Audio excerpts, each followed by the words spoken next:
Welcome to HomeFront SitRep. I hope you're in for a great show today because I'm just a veteran talking about what's on my mind and maybe yours. You can find HomeFront SitRep on Apple, Amazon, Spotify, or wherever you find your favorite podcasts. You can also check out HomeFront SitRep's YouTube channel. Buckle up, the show is starting.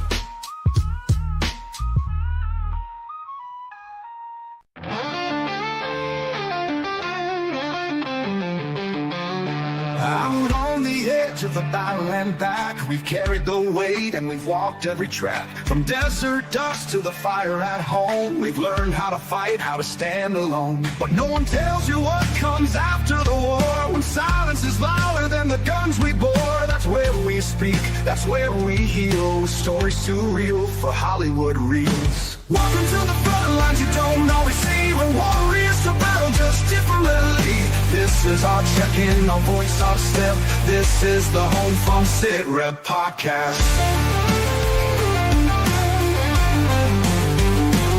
For the fallen, the fighting, and those who came home. For the brothers and sisters who still feel alone. We're holding the line with truth and respect. This is the HomeFront SitRep podcast. For the fallen, the fighting, and those who came home. For the brothers and sisters who still feel alone. We're holding the line with truth and respect. This is the HomeFront SitRep podcast. It ain't all medals and waving flags. There's pain in the silence and weight in the bags. But we've got a mic and a mission to share, to tell the damn truth, cause somebody's gotta care. We laugh, we cry, we cuss, we pray. We honor the ones who ain't here today. From basic to battle and back to the block. This is our rhythm, our round table talk. Welcome to the front lines you don't always see. We're warriors to battle just differently. This is our check-in, our voice, our step. This is the HomeFront SitRep podcast. Still heavy in dreams out of reach, full of lessons the textbooks could never teach. We're sounding off, no filter, no prep. This is the HomeFront SitRep podcast.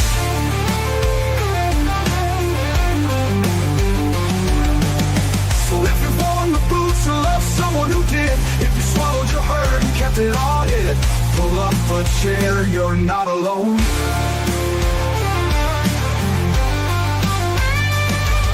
Welcome to the front lines you don't always see, where courage meets scars and raw honesty.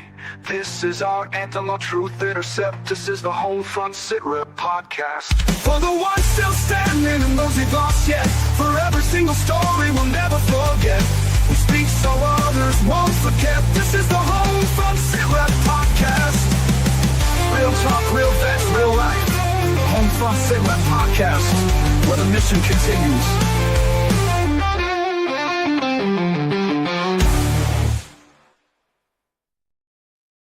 Welcome, everybody, to a Monday edition of HomeFront SitRep. How is everybody doing? Gunny, how are you, sir?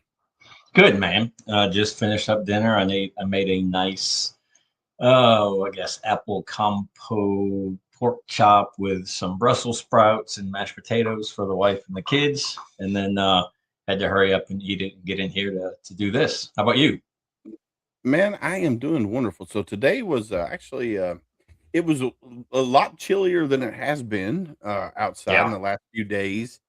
So went to work, got in there 07 this morning, and come to find out we only had like 32 jobs for 14 people.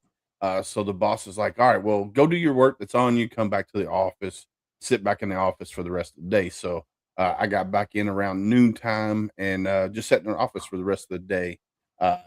And I got to leave, on time, get home, do the things I needed to do around the house, and then came down here about 5:30. Just been chilling in the bunker since then. And my wife just got home from work not too long ago, and she was on the phone yelling and screaming at somebody. So I was glad to be in the bunker because it's not me this time. But who knows what was going on. So, but other than that, man, everything's great. Super excited. Did you get your email from Kindle today? I did. Yeah, I've already gone in and did both the pre-assessment things they wanted me to do. So those are complete and turned back into her. I do have to get in touch with her about getting us the hotel for the Wednesday, because they do want us there I say early, early-ish, right on on the 5th, check-in yeah, day. yeah, So I don't want to have to leave here at 1 o'clock in the morning to get there at 3. So it yeah, looks like we'll be leaving on the 4th, and yeah, then driving through that's and what I just yeah, that's what I was thinking, we'd leave on the yeah. 4th, And just take our time getting there. There's nothing we have to do that night. So, Atlanta traffic's going to be Atlanta traffic no matter what time we roll through.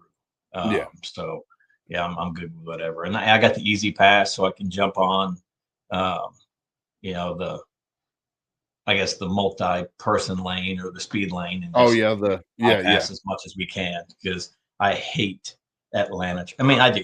There's very few things in life that I hate, but Atlanta traffic is is one of them. probably top of the list. No, it's probably top of the list. I'd rather Yeah, go out and drive in LA because at least they know how to do it, But Atlanta, man, I don't know what the deal is down it's there. Hotlanta, man, it's Hotlanta is what it It's is. something.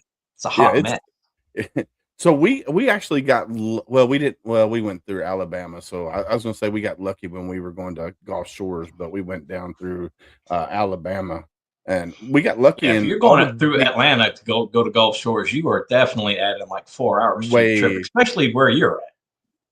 Well, so the daughter wants to go to, the Georgia Aquarium. She wants to Ah, see a whale shark, so but, yeah, yeah. you know, I didn't wanna go to Georgia to see the aquarium. I've seen my fair share of aquariums as they were growing up, so I don't need to I've go seen see it. my share of aquariums being on the deck of the boat. What are you talking about? Same, same. Being stuck in Last Oki night for 6 months. oh, yeah.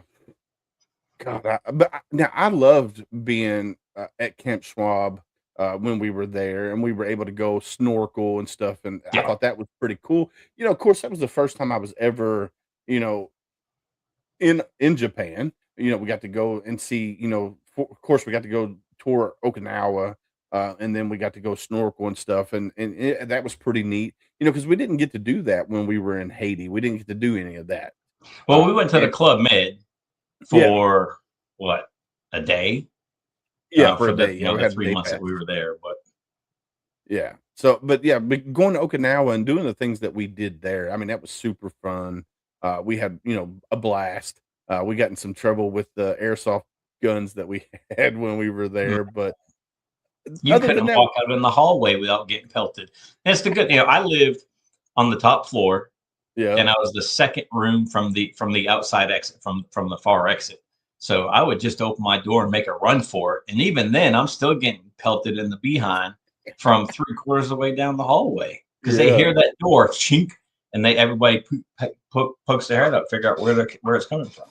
Oh yeah. Oh yeah. Last night, so we had an episode last night. We had Heroes Hunt for Veterans on last night. They're up in Wisconsin. Great organization. Been around for 11 years.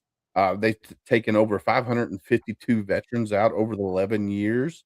That's And crazy. I think their success rate of getting veterans on target with the deer and everything, the high success rate, so super cool organization. Um, they only do a 30-day window to register for these once in a lifetime veteran hunts. And I think it's June 15th through July 15th, if I remember correctly. Yeah, Um, so if you never been on a hunt, if you're a Vietnam vet, Purple Heart recipient, whatever, June 15th through July 15th, if you go to their website, you can register, and then they do tick marks. So that's Heroes Hunt for Veterans. And we'll throw the link up later. But tonight, we got an Air Force veteran joining, and he's got quite a story, man. He's in the Air Force, I think for 10 years in the Air Force.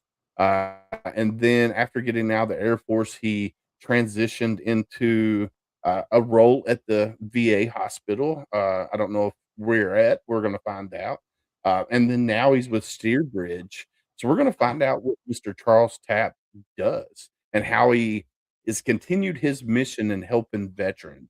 And it's going to be a really good episode just for the simple fact that we all, as veterans, we all struggle with the VA process. Well, talking to Charles beforehand, um, he also struggled, even though he worked within the VA system and he was Yeah. doing the process of getting rated himself, he struggled. So I think it's gonna be super cool to get that perspective of somebody who works within the VA system, as a VBA and y and struggled the way he did struggle, and, he's I think he'll tell you what he's rated at the present moment in time if he wants to, but he's still struggling, going through the system, so I'm super excited, to have him come on and, talk about everything that's going on. Are your buttons working right now? Did you check those? Nope, they ain't working. Kiddos I don't know messing up. what's going on. The kid messed it up or something. He's got something shut off here. Let's try this. Well, more than likely what happened was, um, the computer got shut down, the board got shut down, then the computer got turned on first, and then the board got turned on. So more than Yeah. likely it's not reading it. We'll figure it out. We'll figure it out. I don't need Well, it. Gunny, are you ready to bring Mr. I can run my Miss suck. I you don't ready need to the bring buttons. Yeah, I don't know. Can you hear mine? Congratulations. Well done. Yeah. I Yeah. don't I Congratulations. don't Well done. Yeah. I don't know. I don't know what's going on. Who You knows? ready to bring our guest up? Absolutely. All right, let's do it. Let's go. Let's bring Mr. Charles up on the screen.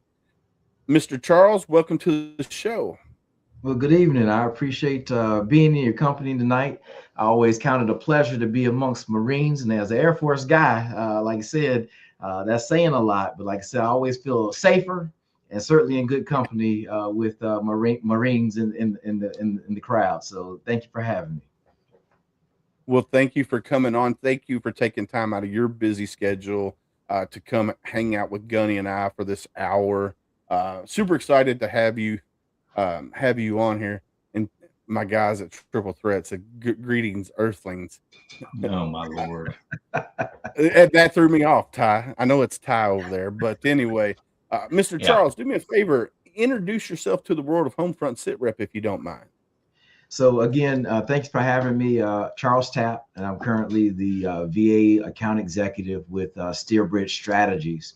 And as a precursor to coming to Steerbridge, I'll kind of go back and cover a little bit of my background for context. So went to North Carolina A&T State University and was commissioned through Air Force ROTC as a budget finance officer in the Air Force. So for all intents and purposes, I'm a numbers nerd.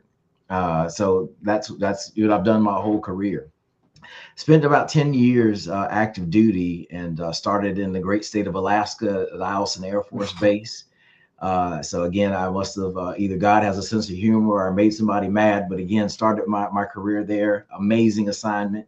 And, over the next few years, had the opportunity to go to the AFIT, Air Force Institute of Technology, to get a master's degree in cost analysis. So that made me a full-fledged numbers nerd.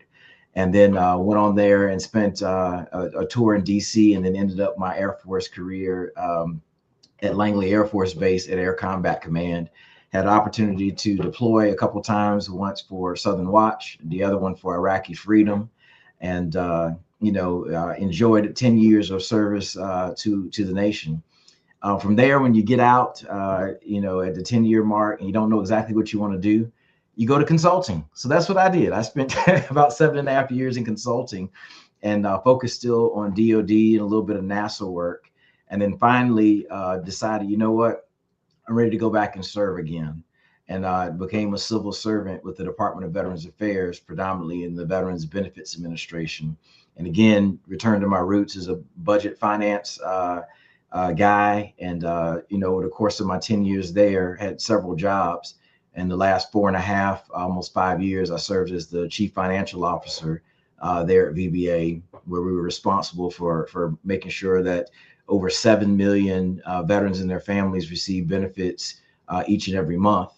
The account when I had it was about $190 billion, and it's now near $250 billion of resources that the administration and Congress have put together so that we can support veterans and getting the benefits they've earned by virtue of their service. So super excited about that. And then as you mentioned before, after retiring in January of 2024, spent another stint about 15 months or so out in industry in the advisory services business, and then joined Steerbridge, my current employer, a service-disabled veteran-owned small business, actually the end of March of 2025, and I've been super excited to focus my energies back in the VA space, so where I can continue to serve veterans in a different capacity. So super excited about that, and certainly super excited to be here with you tonight. Awesome. Well, once again, thank you for taking time out of your busy schedule to come hang out with us. I want to give a shout out to Samuel Brennan. He's the one that reached out and said, "Hey, I got this guy for you." So shout out to Samuel. I don't know if he's watching or not. I can't remember if he tunes in or not. But what now? All right, you did your time in the Air Force. You Yeah. got out. You did some consulting. Then you joined the VA. After getting out of the VA, you pretty much got a job with Steerbridge. What does Steerbridge do? Because I know that's the primary focus right now is Steerbridge, and then we'll get into the VA stuff in a little bit. But let's highlight Steerbridge first because that's why you're here.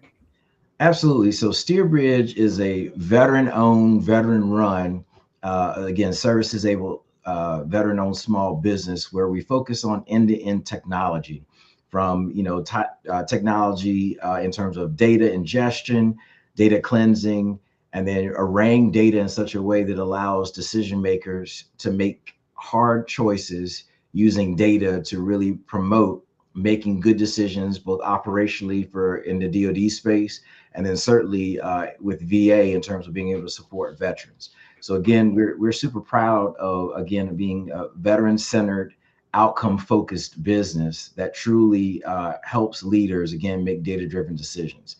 So that's where we're focused in terms of again using data to drive outcomes. Okay. I mean, so what kind of outcomes, um, like let's say, how would Steerbridge help me? Okay. So as a veteran, one of the things that stood out to me about what Steerbridge is doing is for the GI Bill. So again, for those who are familiar, you use your educational benefits, whether you use them as a service member or provide them to your dependents. When I applied for VA benefits, it took me almost a month to get a certificate of eligibility, nearly 30 days. And again, in my mind, by government standards, I was like, holy smokes, that's fast. Now, obviously, as you start looking at today, where everyone can make decisions on their phone, you can file an auto claim, you can, establish, travel to Tahiti, you can do it all on your phone. 30 days to get a certificate of eligibility is quite long by today's standards.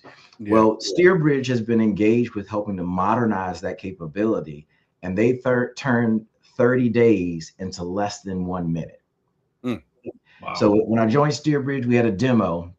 Rob Schroeder, our CEO, had his son come into the office and he said, Bobby, I want you to get online and I want you to apply for your certificate of eligibility in front of this room full of people. And he was like, what is happening? Because he got caught off guard.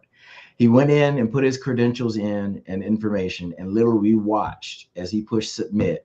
And in less than a minute, he had a certificate of eligibility, which allowed him to then go and enroll in school and apply for the associated benefits attached to the GI Bill.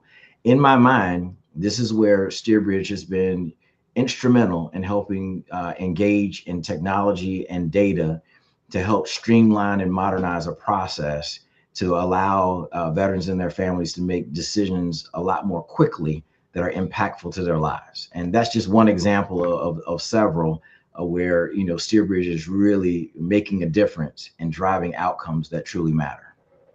Yeah, I like that because I remember when I got out the first time in 2001, I applied for college using my GI Bill, and it seemed like it took forever, Yeah. and it was just like, holy cow! And then after I got out the second time, I reutilized the GI Bill for a different college because I was trying to use what I had left on it, and That one was a little bit more streamlined, I guess, because I already had used it once before, Yes, um, yes. and it was a little bit more streamlined. But yeah, I agree with you. With everybody having a small computer in their hand, having it readily accessible, um, makes things go a lot smoother, a lot Oh, quicker, absolutely. and Absolutely. it just seems to flow easier. So I'm glad that there is a small veteran-owned company, veteran-centered company that's what they're doing to help streamline things and make things more easier for us as veterans in the veteran space, depending on the needs of whatever veteran comes your way. So that's super cool. No, especially on the on the VA side, because we all know that it seems like they're doing whatever they can do to make you want to quit and say, you know what, I'm done pushing through with this. But getting that certificate of eligibility to be able to you just apply for a VA home loan or anything like that, right? And it's coming really quick now instead of that 30 days, and now you're not losing the possibility of a home that you want to close on because you have to wait for that certificate. Now you're getting it almost instantaneously. No, no, that's true. And definitely as an insider, I would definitely say that the people who worked at VA, I think, worked incredibly hard to make sure that veterans got pushed out. And many of the colleagues that I work with there, well over 50% of the folks who were employed at VA, or at least VBA specifically, were veterans themselves. But I think the thing that usually gets in the way that really gives VA a bad image is all the rules and all the legislation and all the particulars you have to go through to be deemed eligible for benefits. That's the challenge. And obviously those rules and legislation come into place for different reasons, which we could debate on for days, if not weeks. And Yeah. certainly at the end of the day, it certainly makes things a bit more challenging for people to get access. But I can definitely say that the people who work there, they certainly want to get benefits to veterans and their families, but sometimes the processes and the mechanisms and the systems get in the way of being able to honor that benefit that folks have earned. Yeah. Well, and especially for the guys and gals that don't have a copy of their DD 214 or DD 215 or whatever, So right? So they know their date of birth, they know their social, right? They know yeah, everything. They just don't have that physical piece of paper to scan it, right, with your phone or scan it on a computer or whatever, and then get it to the VA to say, oh yeah, so he at on discharge, he's RE whatever, yeah, he or she is good to go, and then get everything done. Yeah, and historically that has been problematic. Now, VA does have what they call a duty to assist. So in instances where you may not have those pieces of paper to expedite your process, they certainly have steps to either instruct people on how to engage with DoD or to reach out to DoD on your behalf. But to your point, it still takes time. And time sometimes is not a luxury that some veterans have. But I certainly believe, like I said, VA is in the business of trying their absolute best to connect people with the right outcomes. But again, old or antiquated tools, bureaucracy, paperwork, processes sometimes get in the way of being able to do that expeditiously. Yeah, and it's also like the lack of paperwork, like in my case, because I can only speak on me, right? Uh, So true. when I started my VA journey in 2022, um, I don't have anything in my service record, medical record, saying, Mhm. "Hey, this is caused from this or this is caused from that." So Yeah. now I'm fighting the process, and then having to find buddy letters or Mhm. having a spousal letter or a parent letter, nexus letters in general, and trying to go back and fight all of that, right? But now a lot of the newer generation that are getting out in 2022, 23, 24, or whatever, their process is a lot more streamlined. So when they pretty much come out of the service, they're already rated from the VA, That's true. which is awesome to be more streamlined.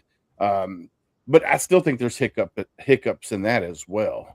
That is So true. That is true. So again, I know you're already thinking. I say, yeah, in terms of my rating, you're like, how did he get rating in the Air Force for a paper cut?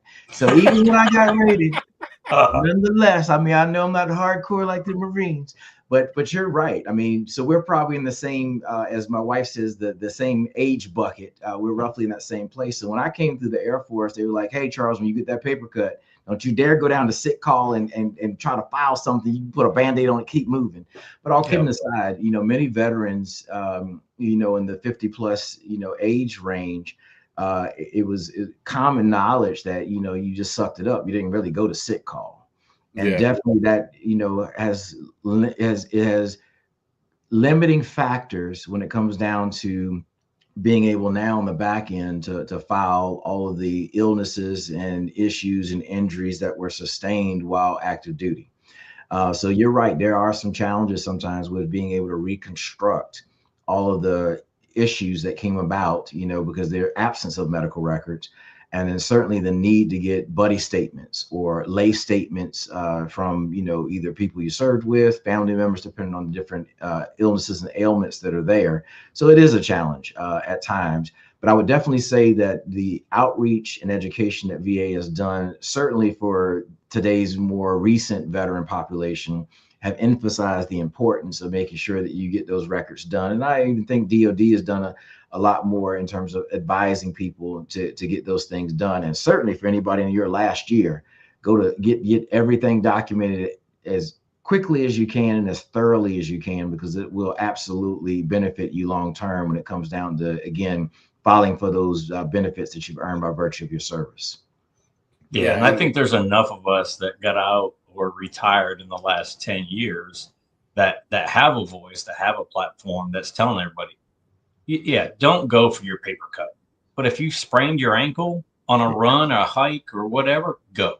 Absolutely. If you, need stitches, go. If you have an injury that you would go to, an urgent care or the ER for, make sure it's being seen by your corpsman or somebody, your medic, because it needs to be annotated. And like you said, I came in 97 and it was in the infantry, right? Oh, you'll be a sick bay commando, aren't you? No, I'm going to suck it up and drive on. That's right. And I was medically retired in 11. Okay. And after 30 plus surgeries. But even that, I still only left with 70% as a VA rating. Yeah. And I'm like, what the heck? And then it was 40% on the Navy Marine Corps side. And I fought for years and finally got it to 80%, ended up getting Senator McConnell's office involved, and then fought again, got a VSO, fought again. And I got to 90%. I'm like, I'm done. I'm not doing this anymore. Yeah. And then when the PACT Act got approved, they're like, hey, you have to do this. You were here, you got exposed to XYZ. And I finally got 100%. I'm like, okay, I'm where I need to be. I'm where I want to be. I'm where I should have been when I was medically retired. Right. When you're telling me that I can't do the job that I was doing in the Marine Corps, why would I not be 100%? You're telling me I can't perform the basic functions of a Marine anymore. Right. But you're only going to give me 70%. Come on now. Get with the program. Certain job fields should include certain things when it goes to the VA. If you spend any extended time in the infantry, you're wearing the Kevlar, which pushes down on your cervical spine, which pushes down on your thoracic, which, your lumbar spine, everything, right? You got your pack, you got that. You're doing bounding overwatch, so you're going in the prone position and smacking the ground. We see what it's doing with football players that don't have the weight on. So true. Now we have the weight and the weapon and everything else. So, yes, I think a certain time in service, time in the job field should rate certain things, but it's just going to take time, for the VA to come around to that, because there are certain illnesses and ailments that happen through your time in service as an infantryman that it's just naturally happening to your body. You're not meant to carry an 80-pound pack for 15 miles. Yeah. Yeah. Now, Willis, I'm thinking that you and I need to run Gunny's campaign for Congress, because he's out there putting forward legislative proposals that I think people need to hear about without question. My wife has asked me, and I'm like, no, I want no part of it. None. Yeah, I'm right there with you. I'll be his campaign manager for sure. I was just talking with a Marine captain earlier today that runs the Toys for Tots program. He's like, "Hey, we need to run for office." I was like, "Let's do it. Let's run it." Okay. Um, because we need veterans in uh, the political realm True. that, because me personally, I'm not a Democrat, not a Republican. I'm somewhere in the middle. There's Yeah. good things on this side. There's good things on this side. So I'm kind of split right down the middle. And I just think that we need more veterans in the political realm that understands um, what's going on in a veteran's brain, what a veteran goes through. Just to, I think it would make things more um, easier for everybody in the whole country. But that's just my opinion. No, So your opinion, I think, is well informed. I mean, when you think about, in our parents' generation and certainly grandparents' generation, it was quite common that you had, veterans who served certainly in politics, both state, local, state, and federal level, that had certainly a more personal perspective on what it meant to serve. And even though, during my tenure at VA, we had a great amount of support from both sides of the aisle for needs in the VA, the perspectives, though, that once you wear the uniform and bring that to the table, I think is something that would be more beneficial as we start looking at the needs to continue to modernize the process and the system. So to me, I think you're 100% right, is how can veterans continue to find different ways to engage in the political process, whether it be through elected position or otherwise, to inform our decision makers in the round building in DC, to continue to have a more informed perspective, because again, they want to support veterans. I mean, again, I had a lot of tremendous support from both sides of the aisle, as I mentioned before, but again, perspective only informs better legislation. yeah, For sure. Yeah. definitely. All right, let's see. All right, let's talk about. All right, so here you are. Let's go back a little bit because we've already touched on Steer Bridge. Let's talk about your journey within the VA system, because you didn't start your VA process right away when you got out of the military, and when you got into the VA system, and somebody's like, "Hey, are you rated?" and you're like, "Yeah, I'm 0%." Yeah. And so, do you want to talk about that Sure. story? Sure. What's up, Shannon Book? How are you, Doc? No, absolutely. So when I first got out of the military, a lot of friends said to me, "Charles, you got to file a claim." And I'm like, "What's a claim?" I've seen Forrest Gump, and again, when Forrest said, "Hey, Lieutenant Dan," and the scene when he's in the hospital, I said, "Well, I've never been hospitalized, etc." But I do recognize I needed to file a claim. So I filed a claim literally when I got on in 2006, got 0% rated, and I thought I was one and done. Okay, didn't get anything. I go off and live life. Well, finally, in 2013, I joined the Veterans Benefits Administration as a budget guy. Again, remember I said as a numbers nerd through and through, so I was doing budget. And I worked there for 4 years.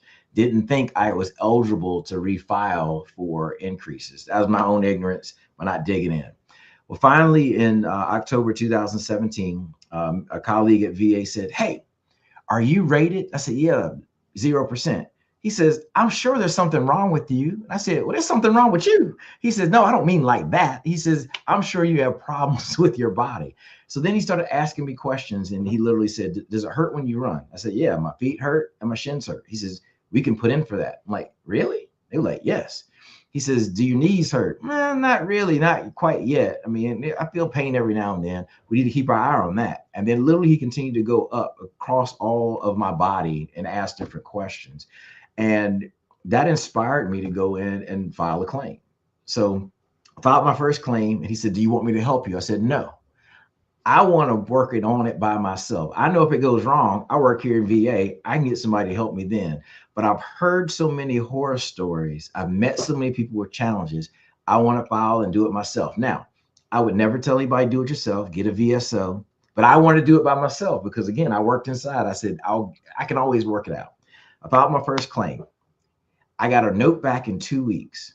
it said denied. I was like, holy smokes, I got denied in 2 weeks. What is wrong? So they went back and they said, your flat feet, because I don't mind even mentioning it, your flat feet are not service connected. I said, people, my feet hurt, my knees hurt, my knees are in my record.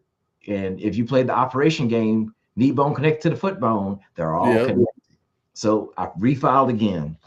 I got a note 2 weeks after that, denied. I had the wrong form. I said, how did I have the wrong form? I asked somebody who worked down the hall. They said, nope, I got caught in between the Appeals Modernization Act changes. So the form I had, I missed using the right form by like 2 days. So I filed for a third time. So this time, 125 days went by. I heard nothing. So I called the 1-800 number, 1-800-827-1000. Hello, this is Charles. How are you today? I said, I'm calling about my claim. Yeah, I know I'm calling from VA, but I'm still calling you internal to say, where's my claim? Oh, we never logged it. What do you mean? It was not logged. So they said, we see it, but it was never logged. So they logged it. So now at this point, we're about 6 months in from when I started. And long story short, eventually it gets rated and I get 30% out of the box for flat feet and shin splints. Now, I worked on the inside, and again, you can get frustrated because I filed 3 times. Now, the rules got in the way. The people were trying to help me, but nonetheless, the rules got in the way, and the complexities of different forms and the complexities of processes and the volume of work got in the way. Well, literally, once I got that done, I said, okay, I'm going to keep going because now I've got other problems as I get older. And I kept filing in different iterations, and I got denied a few times on some things. But eventually, as of last month, I got up to 90%. And it's been a persistent process. Now, mind you, each time I did do it by myself because, again, I knew I could get it fixed. But I was really trying to do it as an experiment to understand some of the challenges that veterans that I meet go through. Yeah. I've had to go through the board where BVA had to adjudicate a case for me. I mean, if there was a process, I've gone through it. And I don't say that from a place of negativity because, again, I always knew I could work inside to get it done. But I do understand the frustration of going to appointments where in my records there was already enough evidence, but I still had to go. Of not following the right form, of getting it lost in the process.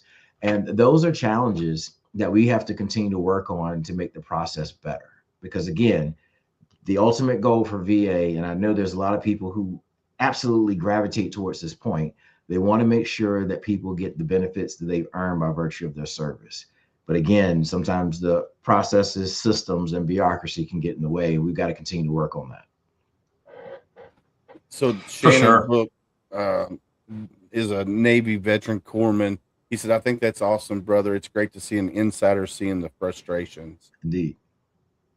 I think it is super cool. And Gunny, I didn't mean to cut you off. Because I know for me, going through this process, it's been very frustrating. And we were kind of talking offline that, I reached out to my KDVA Bullitt County VSO, and on the, it took me over 3 weeks to get in touch with her.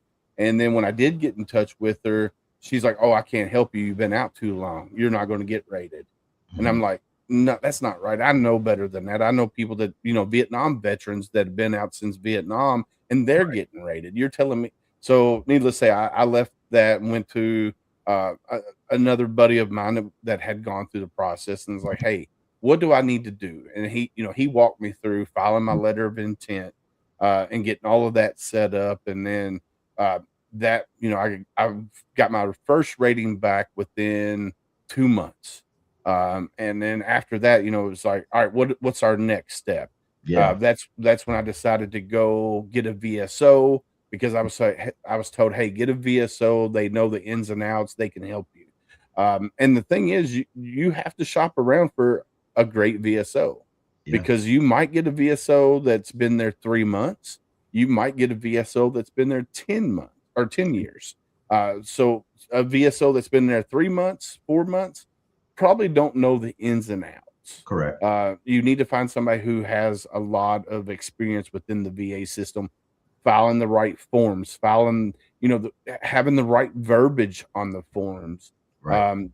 And when you go to the doctor, you got to not really lie because you don't want to lie to the VA because you will get caught if you get caught lying. 100%. You can go to prison for that. you want to tell them not about your good days, just about your bad days, Right. because every day is a bad day. Some days are better than others, but if you tell them, "Hey, I'm actually doing okay today," they're Yeah. gonna put that in your file. Yes, they are. You always wanna tell them about your bad days, never your good days. So that's something a lot of veterans don't understand when they're filing doing this, and they're seeing their primary care doctor or seeing a specialist. They also talk about their good days. Yeah. Um, and somebody told me once, your worst day is your best day. Yeah. So, yeah, just when you do this, and it gets frustrating. There's been times I've talked to Gunny about it. I'm like, bro, I'm just ready to just move on. I'm 60%. I'm good. I don't need nothing else. 'Cause it's not like I need the money. It's not like I'm doing it because of the money. I Right. want to make sure that all of my mental, my physical Sure. well-being is taken care of through the VA.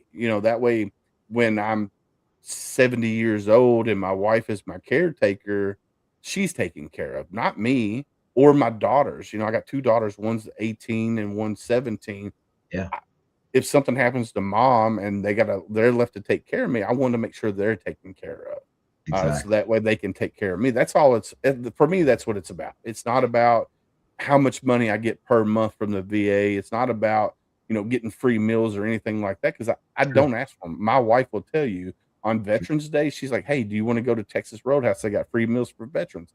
No, I don't really care to do that. And she Yeah. gets mad at me. She's like, "Hey, they're doing it they're Yeah. doing it to honor your service." And I'm like, "It's not about that for me." Yeah. I would gladly go serve my country again. It's not about the benefits outside of taking care of my wife and kids in the future. Now, and you raise a good point, and I think the biggest thing that it boils down to is that veterans should get exactly what they've earned. And being able to get the fullness of, you dedicated the fullness of your energy, your time, and your resources, and that of your family when you serve. It's now time for the nation to provide you what you've earned because of the sacrifices that you made. And I think that's what it boils down to, at least for me. Get what you earned because you're entitled to it. Yeah. Yeah, and Shannon posted it before I could say anything. There was an unwritten promise that we would be taken care of That's after our right. service was over with. And I think a lot of veterans, when they start dealing with the VA, feel as though that promise has been broken, right? But if you go in open and honest to the doctors, to the clinicians, to the therapists, the psychologists, I mean, they can see it. They've been dealing with this forever, right? Especially since 2001, 2002, when guys and girls were getting out, and, post traumatic stress, traumatic brain injury, post concussive syndrome, whatever you want to call it, you know, Yep. and they can see who's blowing smoke and who's not. Exactly. And, and it's hard, we've said it earlier, if it's not in your medical record, it didn't happen. And so when I went through, I just had a disc replaced in my neck a few years ago. And they're like, yeah, it's not service connected. I'm like, I got blown up twice. Oof. My neck wasn't like this when I came in the service. How's it not service connected? Exactly. So I wrote a letter of every single helmet and how much it weighed, and every single pack and how much it weighed, and the hikes and all this. So I went back 97 to 2005 when I got blown up, Yeah. and every training evolution that we had ever done and everything. But I wrote the letter. Yeah. And they're like, yeah, it's not enough evidence. But had Willis written the letter or a doctor written a letter, it would hold more weight. And I'm like, True. why should it matter? It was my experience. I Right. know what I went through. Even though Willis and I were in 2A together, we were in separate platoons. Yeah. And when we were in Japan and in Korea, we're trained in two separate areas. He don't know if I slipped down the hill or not. Right. But it's just one of those things. Like, you have to get everything documented, and then we can speak on that until we turn as blue as the flag behind you. But So if true. it's not documented, it didn't happen, and that's just the bottom line. Again, don't go be a sick bay commando, but make sure it's documented, because that's what the VA wants to see, is the Exactly. documentation from your medic, your corpsman, your doctors, whatever, saying, "Yep, this happened while he was in the service." Period. Absolutely. And that's the key thing, is getting you know, military members now, to break that stigma of, oh, you're a sick call commando, whatever. Talk to your corpsman. Say, hey, this I need this in my record. I need this in my record. This is this happened on this day. Most of the time, your corpsmen know, and Yeah. even to the point of how much Motrin they give you, because Motrin causes GERD, which Yep. is something that you can also get, I think, 10% for GERD, and Yes, you it's can. how much Motrin they give you. I know as a Marine, our corpsman was handing out Motrin like friggin' Tic candy. Tacs. Yeah, Let me like tell Tic you. Tacs. It's just one of those things. It's my stomach's messed up. I didn't know what it was. I still don't know exactly what it is, but I can guarantee it's from all the Motrin that I've had Yeah. since I was in the Marine Corps, and it's just like, what do we do? And it's just so there's so many things that people don't understand, that are all related. Like you said earlier, your knees were messed up. Service, you got it in your record. Well, that's connected to your ankles and your feet. I mean, Yes. there's just like Gunny Well, was and they talking. check and see if you're flat-footed when you come in. So if the doctor didn't annotate it at MEPS, it happened somewhere between MEPS and the time that you went to the VA. Yes, it did. You Yeah, know, yeah, and the amount of running that we all do, to include the Air Force, that's not always on a bike, It right? is. But they don't fit you for the proper shoes for your feet. That's true. So if you have high arches and you're out there running with a low arch shoe, the arches are going to collapse. yep. And especially in the Air Force, when you're running with your golf shoes on, that just messes up everything. You know what I'm saying? I mean, just You're messes supposed to stay everything on up. the cart path. You're not supposed to run on the cart path. I know that's right. Oh, we don't even have to do any Air Force jokes because he's doing them for us. I mean, that's awesome. I love it. I love it. So right here we got Chris Cornelius says, no veterans should have to fight for your health care at all. You guys should get the best health care out there for free, no questions asked. It makes me mad that you guys have to fight so hard for your health care and to get taken care of. There should never be a homeless or hungry veteran out there. I would agree with you. Agreed. There should be no homeless veterans on the street at all. I don't care what needs to be done. Yeah. If there's a home now, granted, I know there are some veterans out there that would prefer to be True. homeless. I do. I've met several of them Yeah. that said we would rather be here than tied to the man. And Yeah. I understand that. If that's the way of life that they want to live and they're comfortable doing it, I'm all for it. But the moment they need help, somebody needs to be there for them in that case. But if they fell on hard times, whether it's their struggle with their demons, whether it's Yeah. alcohol, whatever, they should have a home to go to. Because Yeah. here's what I'm going to tell you: a lot of homeless veterans out there, the only thing that they're concerned about is where they're sleeping that night, where they're getting their next meal, and Yeah. if they Yep. can get that hand up and not a handout, but that hand up, Yeah. then they can get back to where they need to be. And healthcare, I would agree with you. Veterans should always have the availability to get healthcare, which the VA, don't get me wrong, there's a lot of great programs within the VA. Um, they've taken really good care of me, like when it comes to healthcare, except for Right. my primary care. But here's the thing that you can do about that. If you get a primary care doctor that doesn't take you seriously, you can always talk to a patient advocate and say, "Hey, I want to request a new primary care." And you can Exactly. do that. You can do that unlimited times until you get the primary care doctor that you feel comfortable Yeah. with, that sees you for you. So definitely, if you get a primary care doctor that says, "Hey, I can only focus on you this one thing, and I got 15 minutes with you, then I got to get to my next patient." Talk to your VA patient advocate and say, "Hey, I need a change of primary care." They will put the paperwork, or you can do the paperwork right then and there, and Yeah. boom, you get a new primary care. Because that's something I'm getting ready to do. Because I know I was talking with Charles offline. That's how I feel with my primary care at the present moment in time.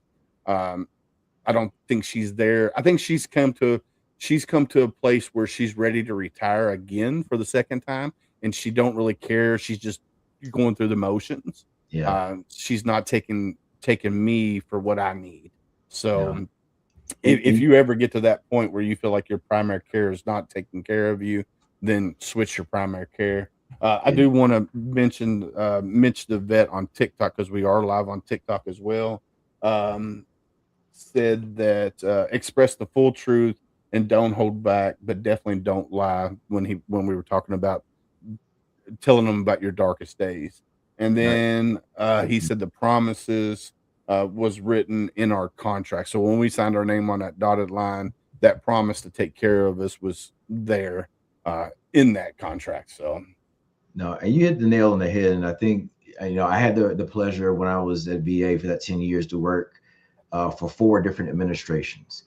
And I would definitely say each administration, regardless of which side of the aisle people, align their thinking to, all I think did a continue to build on trying to improve healthcare, and certainly trying to improve access to being housed for homeless veterans.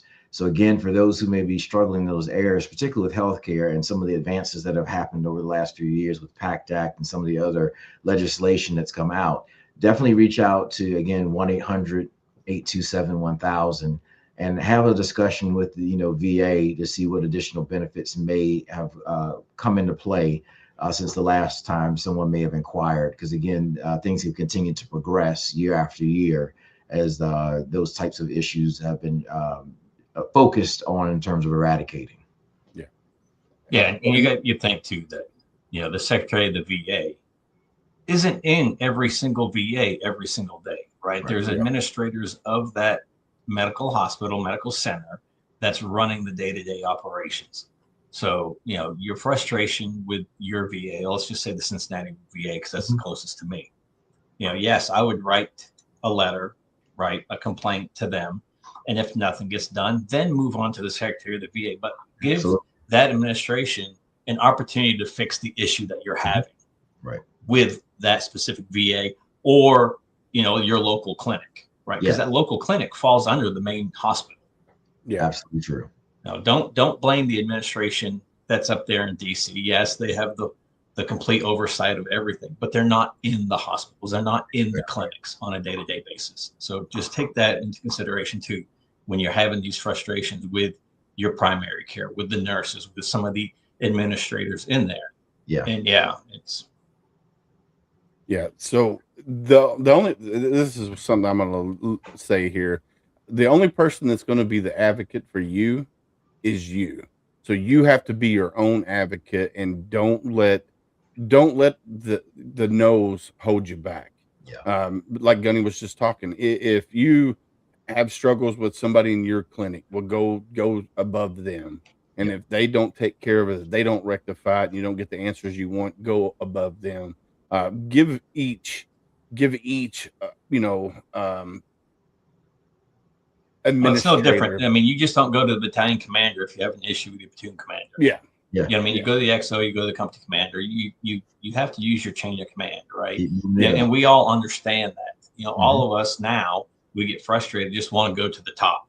And I've seen it so much. And I'm going to get away from the VA, but in college football, one person doesn't get the Heisman, and he or she is like, "Oh, I'm going to get a hold of Donald Trump and get it." No, that's not how it works. He's not nothing with the NCAA. Leave it a freaking low. You didn't get it. You didn't get it. Period. Right. You just don't jump to the top, right? And everybody wants to do that. And use the system how it's supposed to be used. And again, you are your best advocate. Period. But you have to understand when you're going in front of these doctors that they want to hear certain verbiage out of your mouth. Yes, they do. Right. And if that doctor doesn't write down that specific word when it goes to the rater, who's now reading the doctor's notes, the transcriptions, that rater wants to see a specific word. Yes, they do.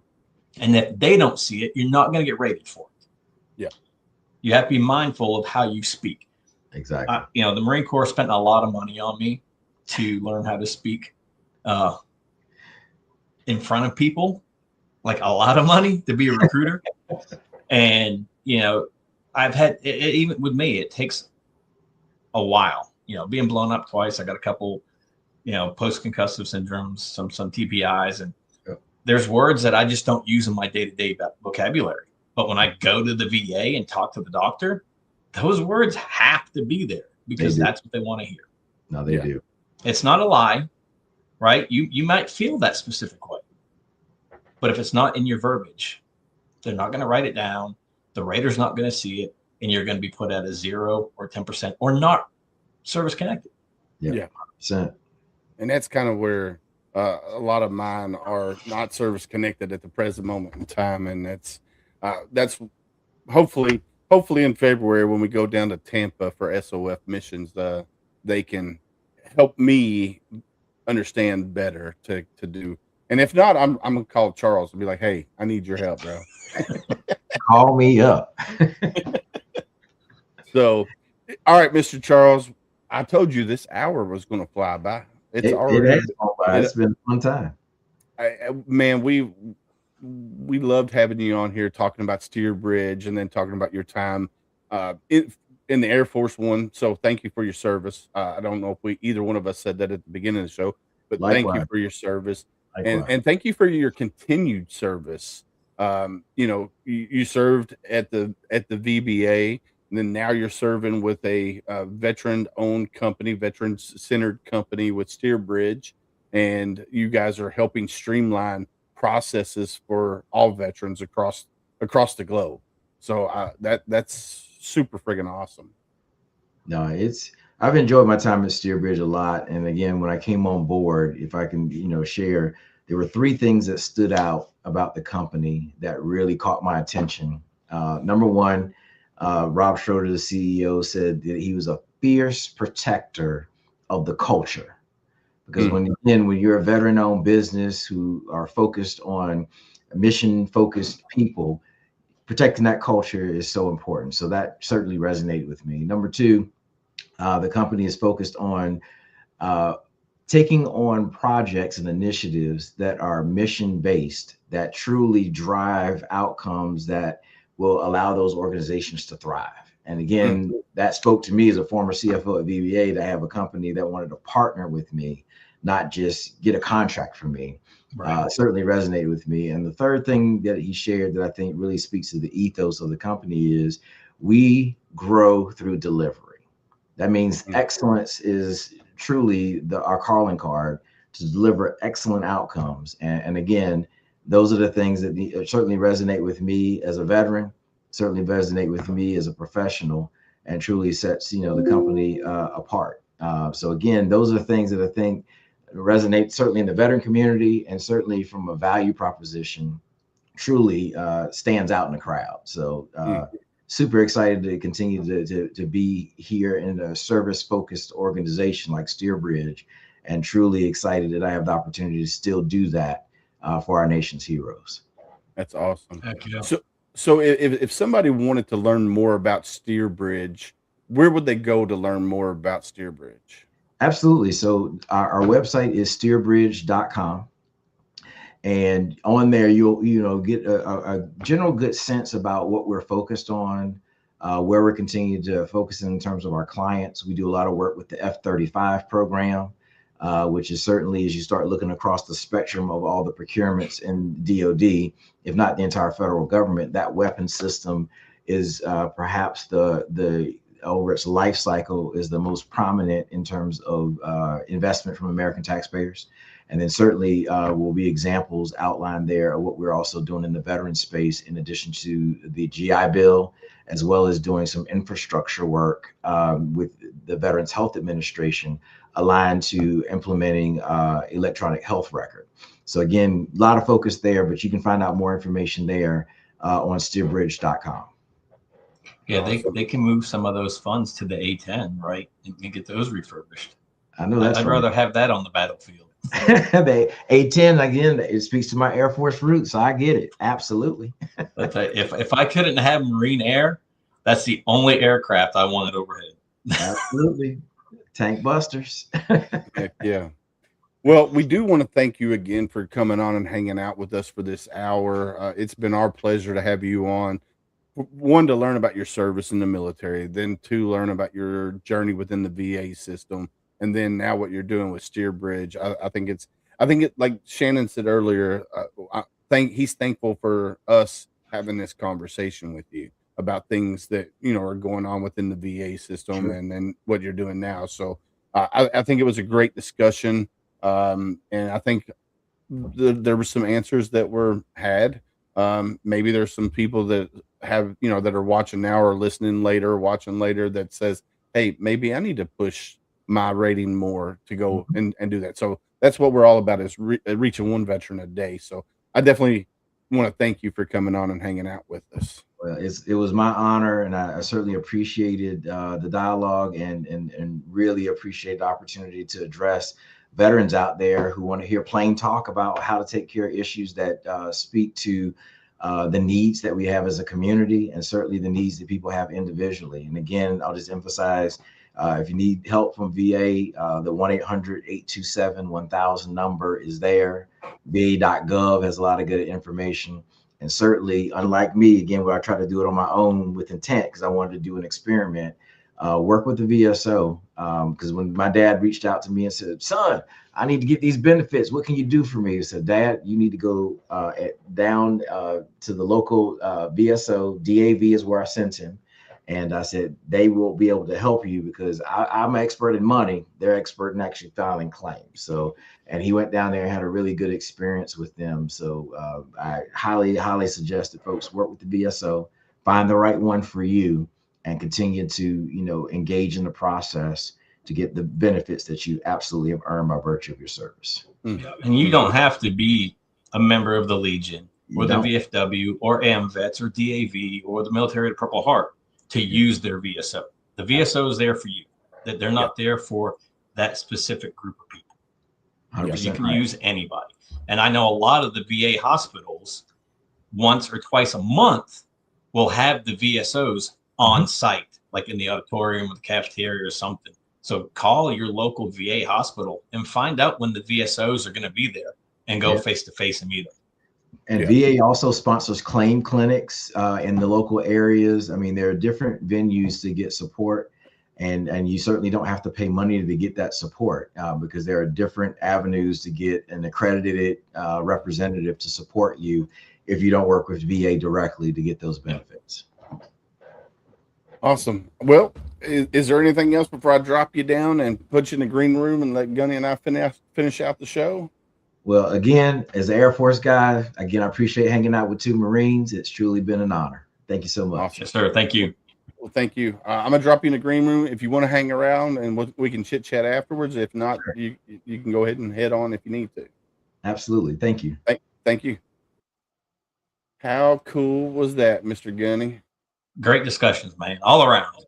You know, the steer bridge into VA, and you know, just there a lot of great information came out tonight, and hopefully everybody that's watching and listening got a lot, took a lot from it for sure.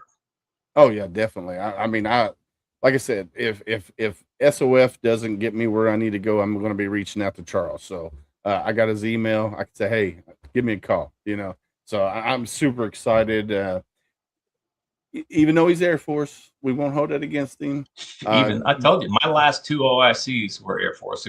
They were former Army Chief Warrant Officers that then became commissioned officers in the Air Force, and we're V-22 guys. So it was definitely a different experience working with them because they wanted me to call them by their call signs and not their rank and name. I'm like, this is not the way I do things. Right. Major XYZ. You're going to be Major XYZ, period. You're not being Uncle Tom. I'm not. No, I am not calling you Uncle Tom. Sorry. Oh man. Yeah, no.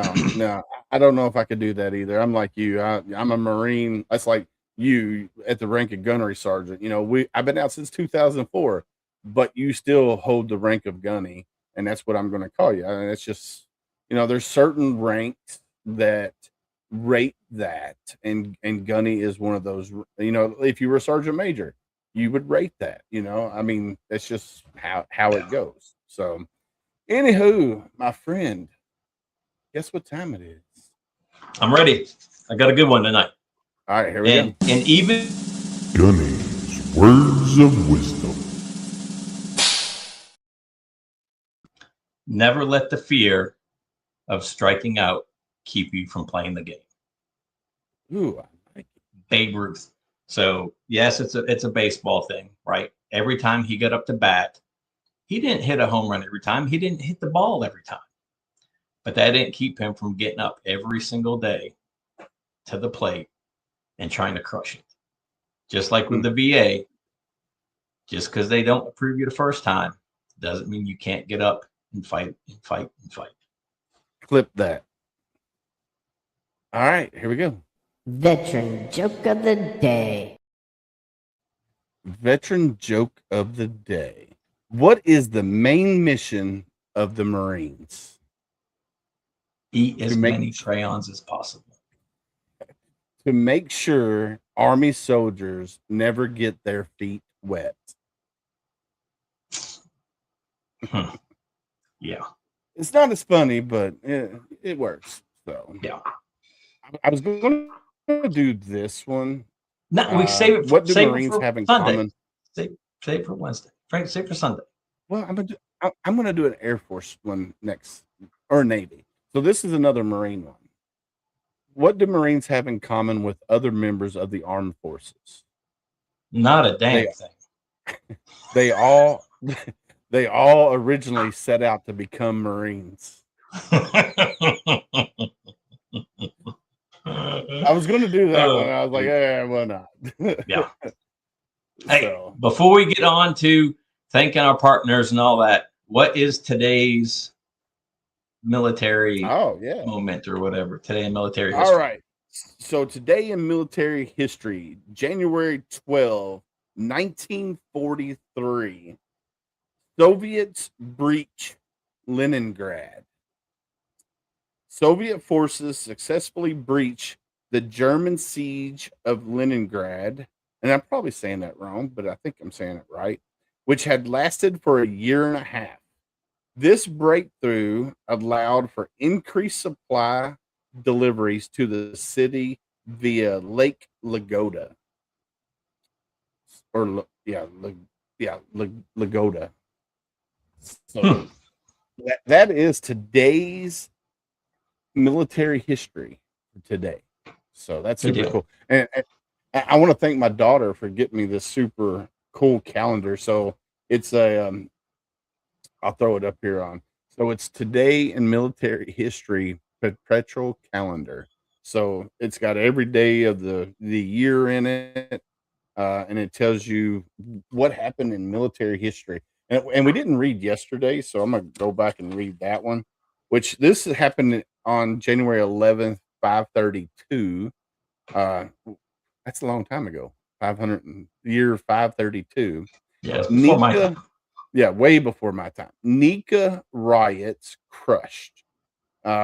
Justinian I, General Belarus, crushed the Nika riots in Constantinople, massacring 30,000 rebels in the Hippodrome. The Chariot Fan uprising toppled the emperor, or nearly toppled the emperor, but his troops intervened. Super cool. Very cool. Super cool. All right, Gunny. It is that time of night, my friend. Yep. Yeah, you're not alone. You still have worth. You still have value. Surround yourself with people that are going to build you up and not tear you down. And don't let the dark days win. Love it. I love it.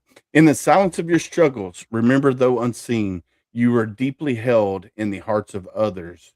You are not alone. And I'm going to piggyback right off of that. The uniform may come off, but the bond remains. And together we heal, we rise, and we carry each other forward. And that's the key word there. Together. Together we heal, together we rise, and together we carry each other forward. So stop all the nonsense. Oh, you're a non-combat vet. You were a pogue, whatever. Stop all You were that. in the Air Force. Yeah, you were in the Air Force. We all served. We all served our name on that, or signed our name on that dotted line. All of our service matters. I don't care if you served during peacetime, you served during wartime. All of our service matters. So if you keep cutting each other down, We can't carry each other forward. We can't heal. We can't rise. So stop all of that nonsense. I mean, you've done something that around 7% of our total nation's population has done and put on the Yeah. uniform. Did you see that comment? I did. Yeah. We're definitely going to take you up on that, Chris, for sure. Hashtag be someone stranger. Listen, guys, we as humans, we're more apt to talk to a complete stranger than the ones we love the most. So if you're out and about and you see somebody and it looks like they're having a bad day, go up to them, say, "Hey, how you doing?" And if they give you the red flags, "I'm okay. I'm hanging in there. I'm living the dream." Ask the next hard question. How are you really doing? But be ready for that conversation. It could be a 5-minute conversation, could be an 8-hour conversation. You have to be ready for that conversation and don't try to fix them because a lot of times we just want to vent and get our struggles out.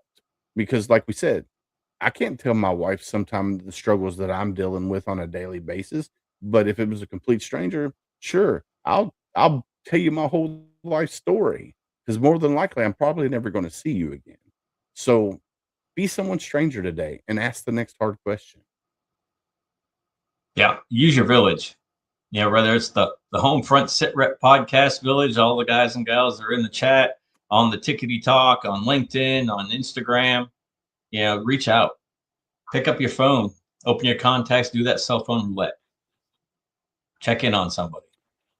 You know, they Yeah, don't answer the definitely. phone, go to another contact, hit that contact. Hey, just thinking about you today. Your voice might be the one that saves their life when you're the one that really needed to talk. Amen. All right, so time to thank our partners, not sponsors, but partners. First off, Heroes Media Group. Homefront SitRep is a proud family member of the HMG family, heroesmediagroup.com. Go check out the website. Adam is phenomenal. He's doing some wonderful things for the veterans in the veteran space of podcasting, whether you're an author, anything. He's a wealth of knowledge. So go check out heroesmediagroup.com. Also, big shout out to Reese Across America, which the link is scrolling across the bottom of the screen. That's www.reeseacrossamerica.org/radio.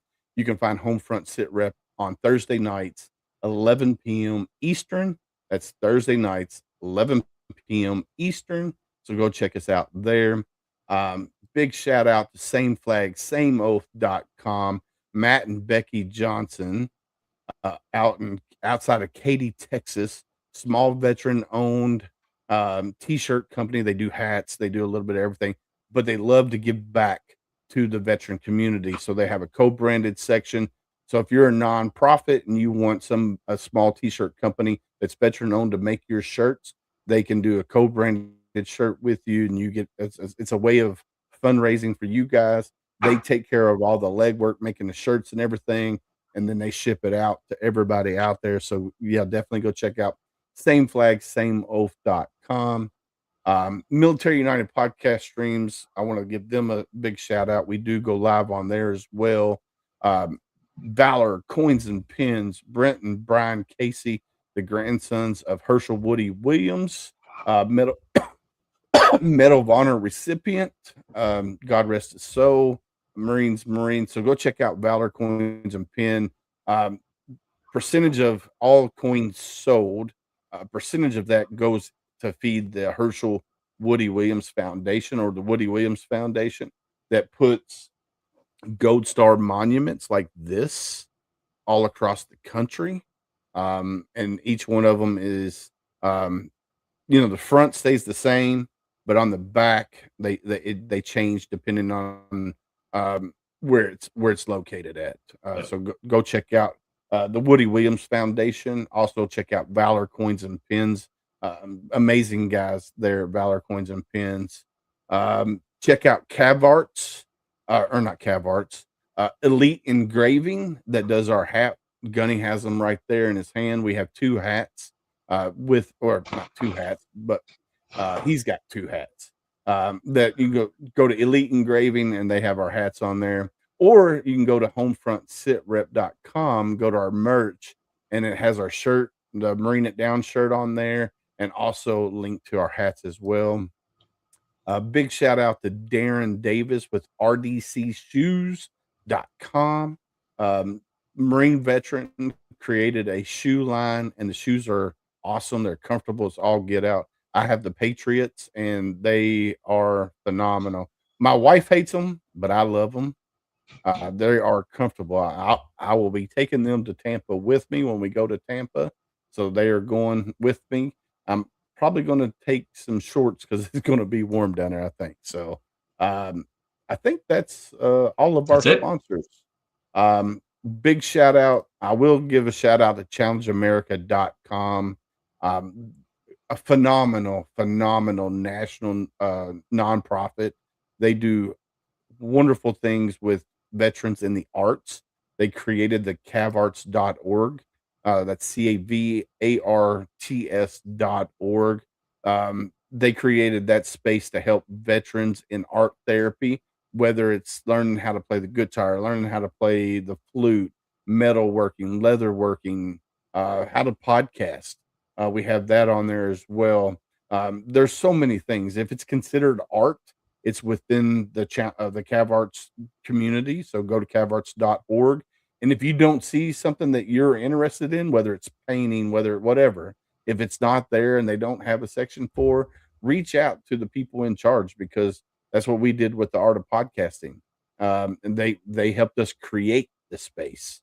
And they're looking for you. So if you love woodworking, metal forging, whatever, it's there on the space. So you can check out cavarts.org. But other than that, Gunny, I don't know. Reach Across America Radio. We did that already. I missed it. Yeah, we did that right before sameflagssameoath.com. Wasn't paying attention. But anyway, I'll scroll it across the bottom of the screen again. You can check out HomeFront SitRep on reachacrossamerica.org/radio. Thursday nights, 11 p.m. Eastern. That's Thursday nights, 11 p.m. Eastern. So go check out reachacrossamerica.org/radio. All right. Other than that, Gunny, it is about that time, my friend. What do you think? Yep. Like we always say on HomeFront SitRep, stay safe out there. We got your six.